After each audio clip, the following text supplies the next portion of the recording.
شیطان سے کہ جب تو بندوں سے گناہ کرا لیتا ہے مطمئن تو ہو جاتا ہوگا، تمہیں اطمینان تو ہو جاتا ہوگا۔ کہ نہیں، بندہ بھلے گناہ کر بھی لینا، میں اسے گناہ پہ لگا بھی دوں، پھر بھی میں اس پہ مطمئن نہیں ہوتا، اس پہ مطمئن۔ کہا تو اس سے قتل کرا لے، بہت بڑا جرم ہے، پوری انسانیت کا قتل ہے، کہا وہ قاتل بھی بن جائے نا، پھر بھی میں مطمئن نہیں ہوتا۔ عجیب ہے۔ کہا اگر اسے تو بدکاری پہ لگا دے، کہا پھر بھی میں مطمئن نہیں ہوتا۔ اب یہ عجیب بدبخت ہے، اتنے گناہ اس سے تو کرا رہا ہے، پھر بھی کہتا ہے میں مطمئن نہیں ہوتا۔ پوچھا پھر تو مطمئن کب ہوتا ہے؟ توجہ، تو مطمئن کب ہوتا ہے؟ شیطان کہتا ہے جب میں بندے کو اللہ کی رحمت سے مایوس کر لیتا ہوں میں مطمئن ہو جاتا ہوں۔ اللہ اکبر۔ جب میں اللہ کی رحمت سے مایوس کر لیتا ہوں، یعنی یہ شیطان بھی جانتا ہے کہ اللہ کی رحمت اتنی وسیع ہے کہ اگر بندہ قاتل بھی بن جائے، سچی توبہ پہ آ جائے، وہ معاف کر دیتا ہے۔ جتنا بھی بڑا گناہ ہو، میں مطمئن اس وقت ہوتا ہوں جب اللہ کی رحمت سے بندے کو مایوس کر لوں۔ کہا دوسری مرتبہ شیطان کب چیخا ہے؟ بات یاد ہے نا؟ پہلی مرتبہ اس وقت چیخا جب اللہ نے آدم کو خلیفہ بنایا، یعنی دوسری مرتبہ کب چیخا؟ کہا دوسری مرتبہ شیطان اس وقت چیخا جب جبرائیل پہلی وحی لے کر آیا۔ جب جبرائیل سید الانبیاء پر پہلی وحی لے کر آیا۔ توجہ، اب یعنی تیسری مرتبہ کب چیخا شیطان؟ فرمایا سننا چاہتے ہو؟ شیطان تیسری مرتبہ کب چیخا؟ پہلے اس وقت چیخا جب آدم خلیفہ بنا، دوسری مرتبہ اس وقت چیخا جب جبرائیل پہلی وحی لے کر آیا، اور تیسری مرتبہ شیطان اس وقت چیخا جب نبی نے غدیر میں من کنت مولا کہا۔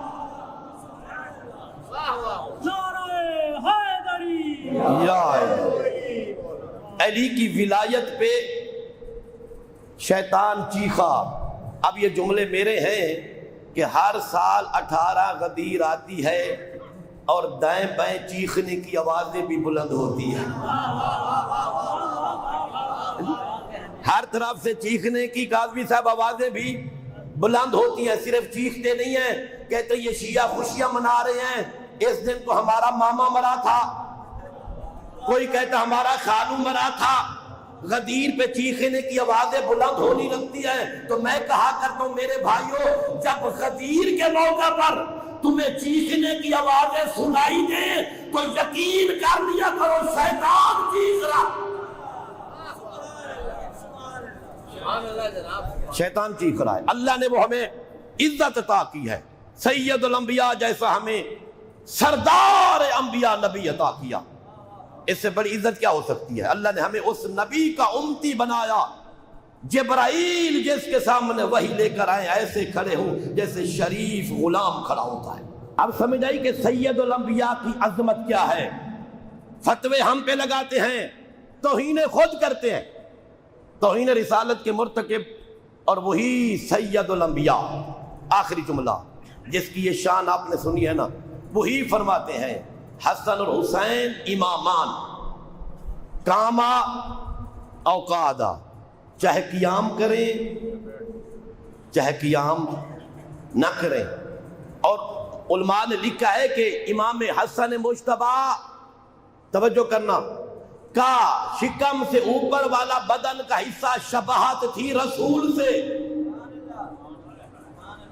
اور امام حسین کی شباہت شکم سے نیچے قدموں تک تھی شباہت رسول سے۔ توجہ کرنا، اب ان دونوں عظیم ہستیوں کی شباہت رسول سے ہے، اس شباہت کی وجہ اصل تو خدا جانتا ہے، میں تو اتنا کہہ سکتا ہوں یہ شباہت حسن اس لیے تھی کہ ہو سکتا ہے دنیا اعتراض کرے صلح حسن پر، اگر کوئی اعتراض کرے تو اسے بتانا شباہت حسن تھی رسول سے، اگر حسن نے صلح کی تو سمجھو نبی کر رہا ہے۔ اگر حسین کربلا میں چل کر گئے تو سمجھو مصطفیٰ جا رہا ہے،